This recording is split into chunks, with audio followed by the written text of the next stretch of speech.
இன்னைக்கு நீ போனா எவ்வளவு கூட்டம் கூடுதோ அதை விட எங்கள் அண்ணாமலை போனா 3 மடங்கு கூட்டம் கூடுதுன்னு சொன்னா அவன் தான் தலைவன். 18 வயசு மேல இருக்கிற இளைஞர்கள் பாஜக பின்னாடி இருக்கிற அந்த அறிவு கட்ட கூமுட்டையே பாஜக பின்னாடி இருக்கிறான். முதல்ல தெரிஞ்சுக்க. நடிகர் விஜய், நீ கட்சியை ஆரம்பிச்சுக்கோ, தொண்டனை சேர்த்துக்கோ, என்ன வேணா பண்ணிக்கோ. நீ பிஜேபியை தொட்டனா, திரும்ப சொல்ற கேட்டுங்க, பிஜேபியை தொட்ட நீ 50 வருடமாக நடித்து 40 வருடமாக நடித்து மக்கள் உண்மையான அன்பு வச்சு நீ தலைவனானவன். ஆனால் தமிழகத்திற்கு வந்த 4 ஆண்டுகளில் லட்சம் மக்களின் காவலனாக அண்ணாமலை மாறிவிட்டார். செலிபிரிட்டி கிடையாது அவரு. தலைவா உன்ன மாதிரி ஒரு நாள் படம் நடிக்கல, அவர் சூப்பர் ஸ்டார் கிடையாது, எந்த நடிகைகளும் ட்வீட் போடல, வீரவசனம் எல்லாம் பேசல, சினிமால மக்கள் முன்னால் நின்று மக்களுக்காக குரல் கொடுத்ததன் காரணமாக இன்னைக்கு நீ போனா எவ்வளவு கூட்டம் கூடுதோ அதை விட எங்கள் அண்ணாமலை போனா 3 மடங்கு கூட்டம் கூடுதுன்னு சொன்னா அவன் தான் தலைவன். களத்துல இறங்கி வேலை செய்யணும். நீ களத்துல இறங்கல, நீ இன்னும் கூட பனையூர்ல அரசியல் பண்ணிட்டு இருக்க. நீ நினைக்கிறியா நான் அடுத்த முதல்வர்? நீ நினைக்கிறியா? உன் குழந்தைகள் கட்சி, உன் கட்சி 17 வயசு கீழே இருக்கிறவங்க அதிகமான ஓட்டரா இருக்கான். அவன் ஓட்டே கிடையாது.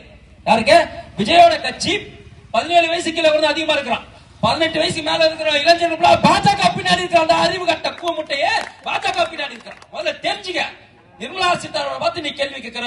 தமிழகத்துல 8 முறை, கிட்டத்தட்ட தமிழகத்துல இருந்து 8 முறை நிதியமைச்சராக 8 முறை நமக்கு பட்ஜெட்டை கொடுத்த நிர்மலா சீதாராமனை பார்த்து நீங்க கேக்குறீங்க, பட்ஜெட்ல ஜிஎஸ்டி பத்தி எதுவுமே இல்லையா? தற்குறி முட்டாளே, ஜிஎஸ்டி என்பது வேறு, பட்ஜெட் என்பது வேறு. இது கூட தெரியாத ஒரு காமன் சென்ஸ் இல்லாத நீ எல்லாம் ஒரு கட்சியின் தலைவனாகி நாட்டை கையில கொடுத்தா என்னடா நடக்கும்?